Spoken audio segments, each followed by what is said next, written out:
Tiene la palabra por la Alianza Liberales y Demócratas por 3 minutos el señor Karim.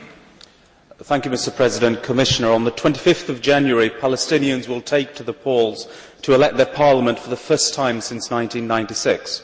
These elections may be 6 months later than planned, but that is a drop in the ocean for the generations who have longed to exercise their democratic rights. With an €18.5 million contribution to support the electoral process and the deployment of a skilled electoral observation mission, including an experienced delegation from this House, the EU is showing the Palestinians the path to effective democracy. It is a critical time for stability in the Middle East. It is crucial for the Palestinian Authority to acquire more democratic legitimacy. Only with effective functioning democratic institutions can the Palestinians lay the foundations for their own state, living in peace with Israel.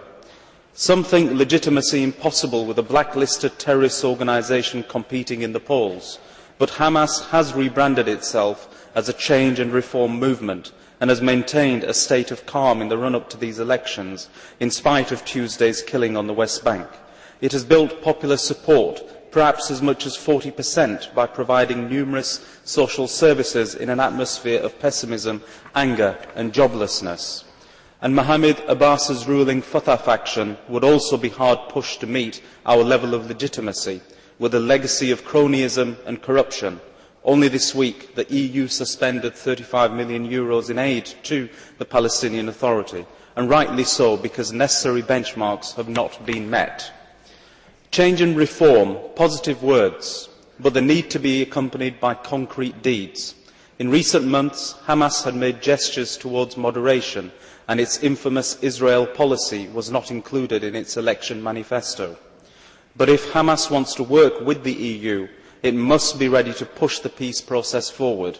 That can only happen if it lays down its arms, drops its charter calling for the destruction of Israel, and recognises the Jewish state's right to exist.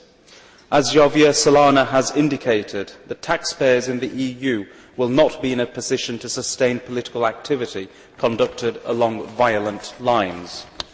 This is a test for the leadership skills of Ehud Olmert as he takes the tiller after Ariel Sharon's stroke earlier this month. How he manages the challenges to law and order in Gaza, particularly as Hebron step up their violent efforts to prevent the eviction of settlers from the West Bank, will set the tone for the talks we hope will materialise after these elections.